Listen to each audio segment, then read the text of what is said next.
Hello! அஸ்ஸலாமு அலைக்கும்.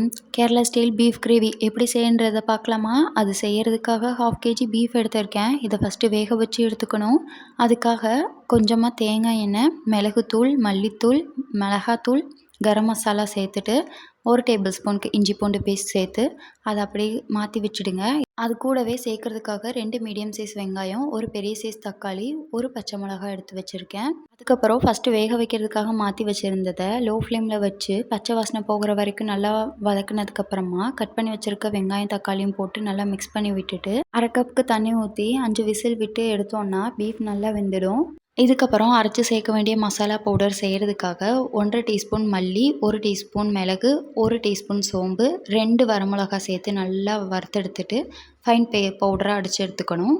இதுக்கப்புறம் 1 டேபிள் ஸ்பூனுக்கு தேங்காய் எண்ணெய், அரைச்சி வச்சுருக்க பவுடரு, கருவேப்பிலை சேர்த்துட்டு வேக வச்சுருந்த பீஃபும் சேர்த்து 15 மினிட்ஸ்க்கு லோ ஃப்ளேமில் வச்சு இடையில மிக்ஸ் பண்ணி கொடுத்து எடுத்தோன்னா பீஃப் கிரேவி ரெடி. இனி நெக்ஸ்ட் வீடியோவில் பார்க்கலாம். பாய்.